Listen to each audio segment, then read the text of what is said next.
Okay, so what we're going to be reading today is the Stele of Taimhotep. The Stele of Taimhotep. And just to put this in chronological perspective before we begin, Taimhotep was born December 17th, 73 BCE, and she died, this is a woman, she died February the 15th, 42 BCE.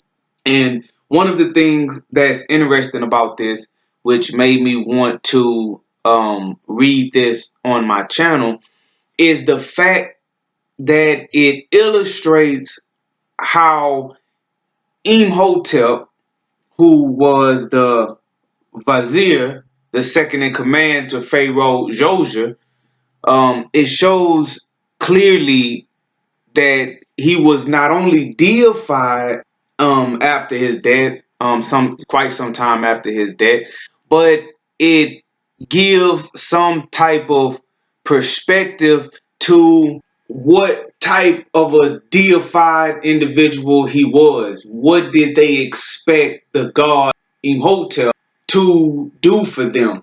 And among other things, they prayed to him for healing. And in this particular uh, piece of literature, Imhotep is prayed to in order for this lady to conceive a son.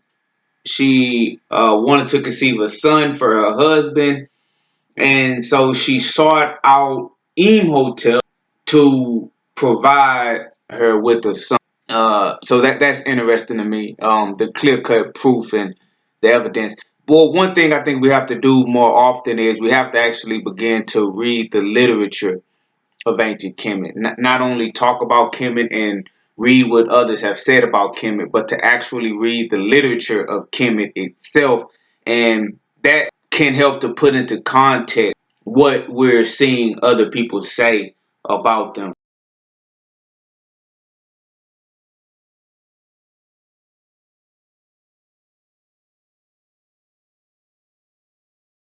A royal offering to Sokar Asar, the god who presides over Sakar's chapel, the great god in Retisu. To Apis Asar, Kent Tameti, king of gods, lord of eternity, ruler of everlastingness. To Aset the great, the mother of God, the Eye of Re, the lady of heaven, the mistress of all the stars. To Nephthys, the sister of the god. To Heru, champion of his father, the great god in Rutsu. To Ampu upon his mountain, the embalmer who presides over the shrine. And to all the gods in Rostar, the beautiful west of Memphis. May they give an offering of bread, beer, oxen, fowl, incense, ointment, and clothing, and everything good from their altar, to the Ka of the Osar, the princess, greatly valued, greatly praised, full of charm, well disposed, much beloved by everyone, highly praised by her friends. The worthy young woman, skilled in speech, whose words please, whose counsel helps. Taimhotep, the justified, daughter of the God's beloved, God's father, king's friend, prophet of Ptah, priest of the gods of Memphis, prophet of men, Lord of Panopolis, of Khanum Re, Lord of Ptolemais, prophet of Heru, Lord of Letopolis, the initiate in Iat the initiate in Letopolis, and Iet Ka Happy, born of the good musician of great Ptah south of his wall, Lord of Ankatawi, her Ankh, she says. Oh, all dignitaries, all ritualists, all grandees, all nobles, all people who shall enter this tomb, come, listen what happened to me. Year 9, day 9 of Koyak, under the majesty of the Lord of the two lands, the God, father loving, brother loving, young Assault, the son of Re, Lord of crowns, Ptolemaeus, ever living, beloved of Ptah, and I said, that was the day I was born.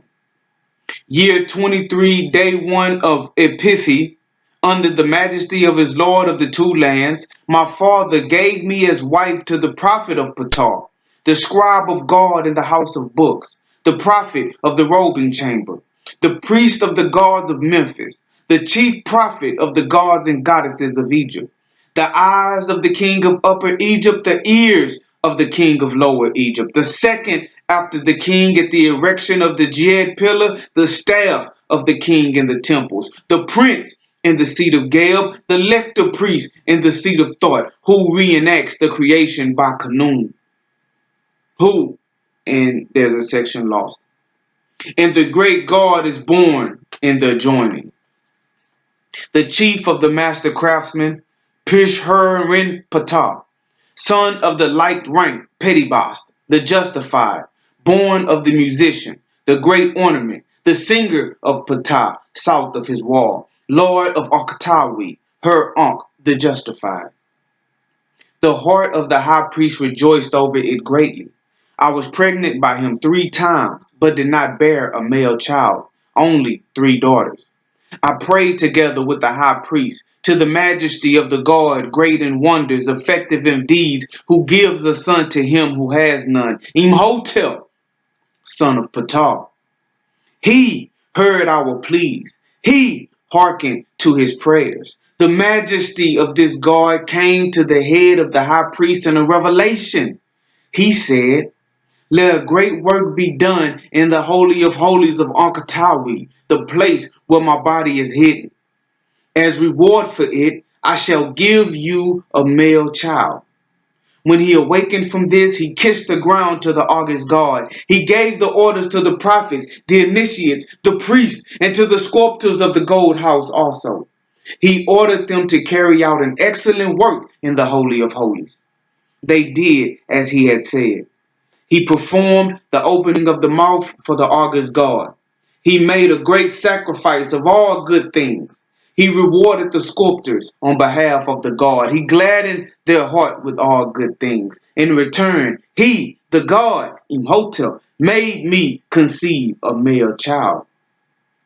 He was born in year 6, day 15 of Epiphi, in the 8th hour of the day, under the majesty of the queen, the lady of the two lands, Cleopatra, life, prosperity, health. It was on the offering feast of the august God Imhotep, son of Ptah. His, the child's, appearance was like that of the sun of the south of his wall. There was jubilation over him by the people of Memphis. He was given the name Imhotep and was also called Petibast.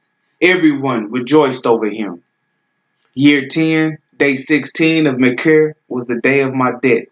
My husband, the prophet of Ptah, prophet of Asar, lord of Rostar, prophet of King Ptolemaeus the Justified, initiate of the temple of Ptah, initiate of heaven, earth, and netherworld, initiate of Rastu, initiate of Rutitsut, the high priest Ptah brought me to the west. He performed for me all the rites for a worthy deceased. He buried me in a beautiful burial. He made me lie in his tomb behind Rututsu.